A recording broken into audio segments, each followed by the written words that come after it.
नमस्कार, welcome to Honest Life Coach. और बहुत टाइम बाद मैं इस चैनल पे एक लंबा वीडियो डाल रहा हूँ। लास्ट तो ये था कि भाई इस चैनल को जिंदा रखें नहीं रखें, और आप सब ने लगभग यूनानिमसली आई थिंक बारिंग 1% सब ने कहा इसको रखो। सो लाइफ कोचिंग, मेरा जो मानना है वो ये है कि you need to live your life wisely, only then you can succeed. पहली चीज़ तो हम लोगों ने लाइफ कोचिंग को तमाशा बना रखा है। जिस भी पढ़े लिखे आदमी की नौकरी चली जाती वो लाइफ कोच बन जाता, समेत मेरे। बट मैं पहले एस्ट्रोलॉजर बना, बाद में लाइफ कोच बना। दूसरी चीज़, मैं ये 20 साल 21 साल 25 साल के बच्चों को देखता हूँ लाइफ कोचिंग करते हुए। May be they have read a few books, may be some of them are smart, but जिंदगी जब तक थप्पड़ नहीं मारती ना तब तक आदमी उस लेवल पे नहीं पहुंचता कि वो किसी को सिखा पाए। So you will have to fight it out. दूसरे, एज एन एस्ट्रोलॉजर मेरा मानना है कि 36 शनि मैच्योरिटी से लेकर 42 राहु मैच्योरिटी, इसके बीच का जो मिड लाइफ क्राइसिस आता है उसको कंप्लीट करने के बाद आप उस पॉइंट पर पहुंचते हैं कि आप लोगों को कुछ सिखा पाएँ, कुछ बता पाएँ। मैं किसी ज़माने में पर्सनैलिटी डेवलपमेंट और GDPI वगैरह की क्लासेस लेता था एज अ पैशन, और अच्छा किया, बट उस समय वो मैच्योरिटी नहीं थी जो अब आई। अब वो सारा पर्दा हट गया। That time I used to be a corporate simp. मैं कंपनी भक्त, डेडिकेशन मोटिवेशन वाला। ठीक है, देन HR पर्सन वो थोड़ा आपके DNA में आ जाता है, बट आज की डेट में I am totally liberated. I do not promote corporate slavery any more. I do not go to that level कि हाँ try try hard, hard work hard work. ये हार्ड वर्क की बीमारी ना हमको अंग्रेज दे गए और हम आज तक इससे सफ़र कर रहे हैं। Hard work is the worst way to get ahead. उसके एंटीथीसिस पे अमेरिकन हमको सिखा गए साहब मैनिफेस्टेशन, द सीक्रेट। उन्होंने कहा कुछ नहीं करना, बैठ के सोचो बल्ले बल्ले हो जाएगी, और नहीं होती बल्ले बल्ले यार। सो मिलेनियल्स को हार्डवर्क की फिलोसफी खा गई, जेन जी को मैनिफेस्टेशन और सीक्रेट खा रहे, दोनों ने बेड़ा गर्क किया। और अभी जो ये हालात चल रहे हैं, अभी go from one extreme to other extreme. Extreme communism था, वो भी टॉक्सिक था। आज एक्सट्रीम कैपिटलिज्म है, वो भी टॉक्सिक है। Great things come from the golden mean, okay, the मध्यम मार्ग है। तो चीज़ों का बैलेंस होना चाहिए। हम हिंदुस्तानी बैलेंस में बहुत खराब हैं। सो इस चैनल पे हम बात करेंगे how to live with wisdom, हम फिलोसफी की बात करेंगे। And I come from ancient philosophy point of view. New age thinkers में मेरा कोई बहुत ज़्यादा विश्वास नहीं है। न्यू एज फिलोसफर्स ने कलेश ज़्यादा मचाए हैं और रिवॉर्ड्स कम रहे हैं।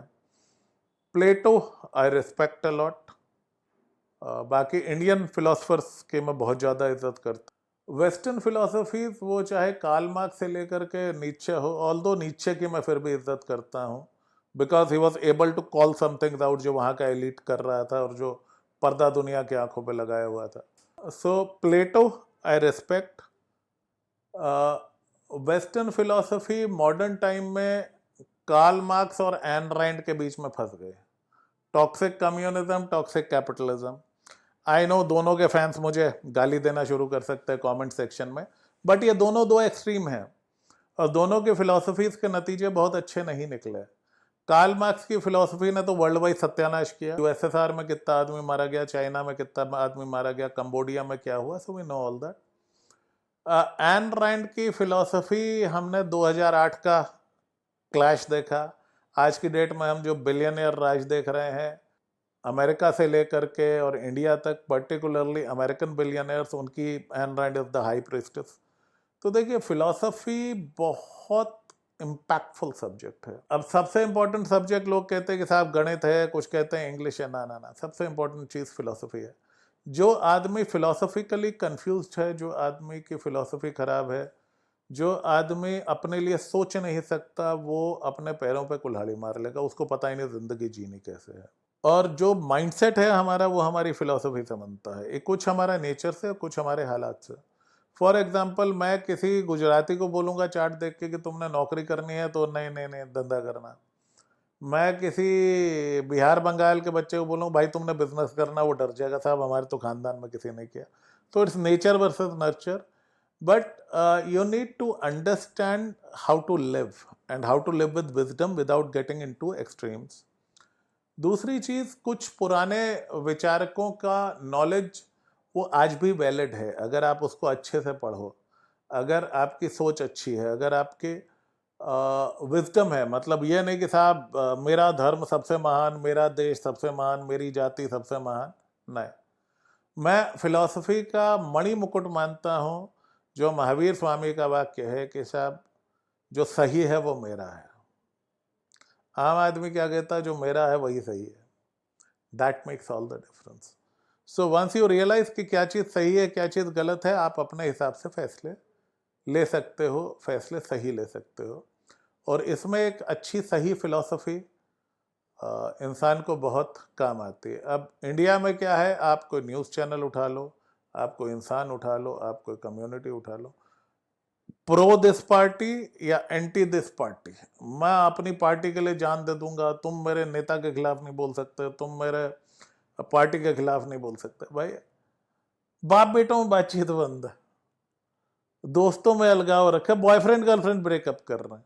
आपके मुसीबत के समय में आपके साथ वाले काम आएंगे, नेता पार्टियां नहीं आने लगी। तो मैं तो नोटा वोटर हूं, मैं मुद्दे अलग होता है, मुझे जुडिशियल रिफॉर्म चाहिए, मुझे पुलिस रिफॉर्म चाहिए, मुझे फ्री स्पीच चाहिए, मुझे राइट टू बियर आर्म्स चाहिए। ये किसी पार्टी के मैनिफेस्टो में नहीं है, तो भैया मैं तो नोटा वोटर हूँ। लेकिन जब मेरे दोस्त हैं जो एक्स पार्टी या वाई पार्टी दो में से किसी एक को बहुत पसंद करते हैं, तो मैं कहता हूँ भी ठीक है, तुम्हारा पॉइंट भी ठीक है, but I don't give a dam. कल को मेरे पे मुसीबत आएगी, भाई तू खड़ा होगा, मैं तेरे काम आऊंगा, तू मेरे काम आएगा। तो आपस में हमें नहीं लड़ना है पॉलिटिक्स के नाम पे। हम इस चैनल पे फिलॉसफी की बात करेंगे, इंडियन फिलॉसफी की बात करेंगे, धार्मिक फिलॉसफी की, कार्मिक फिलॉसफी की बात करेंगे। बिकॉज अगर लाइफ कोचिंग हो तो ये नहीं होता अपनी बॉडी लैंग्वेज का ख्याल रखिए, हाथ ऐसे मिलाएं कि 90 डिग्री के कोण पे कोनी मुड़ी हो, ये सब कर करके सत्यानाश हो चुका है। If a man is confident, you know he is confident, and most men who have that confident certainty about them, they know the truth. So truth is the ultimate personality hack. उससे ऊपर कुछ भी नहीं है।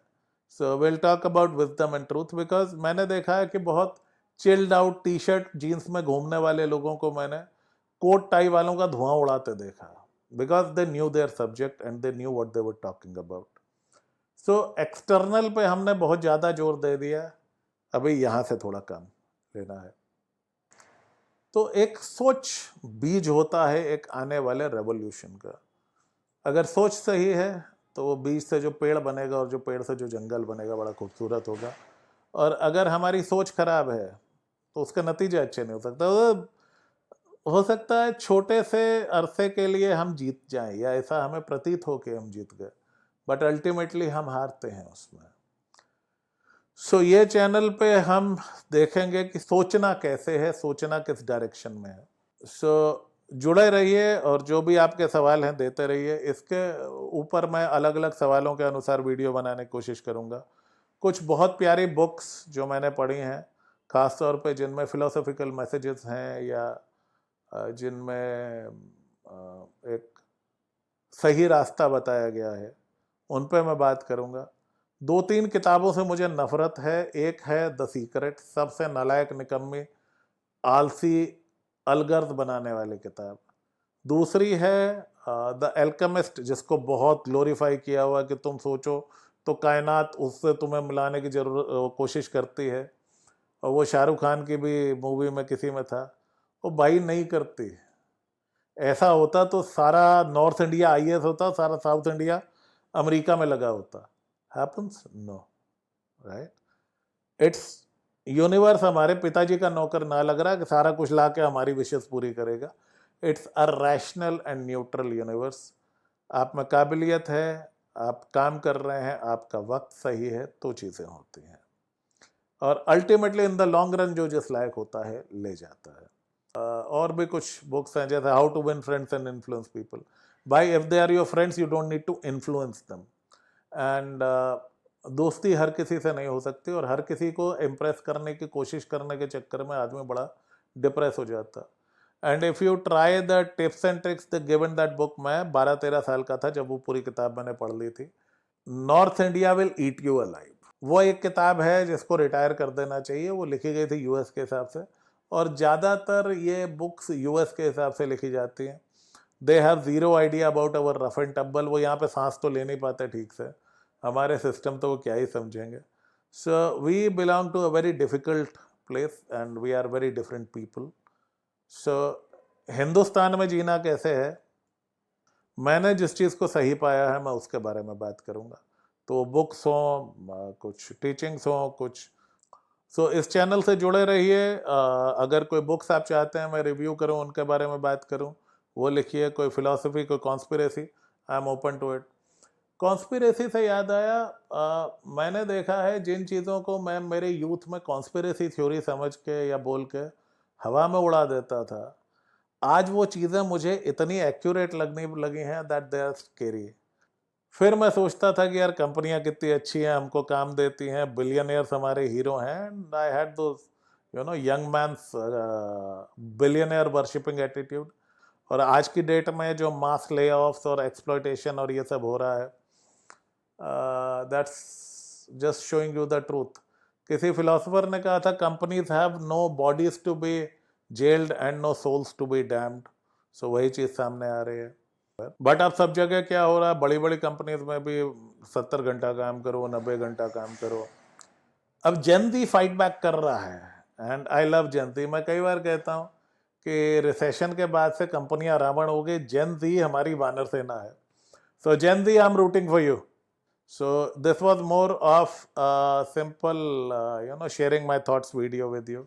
ऐसे दिल हुआ क्योंकि ऑनेस्ट एस्ट्रोलॉजर मैंने एक फिलोसॉफिकल वीडियो डाला था, उसमें बहुत प्यारे कमेंट्स वगैरह आए, तो मेरा थोड़ा दिल खुश हो गया। So I thought I will share this with all of you. So मिलते हैं अगले वीडियो में।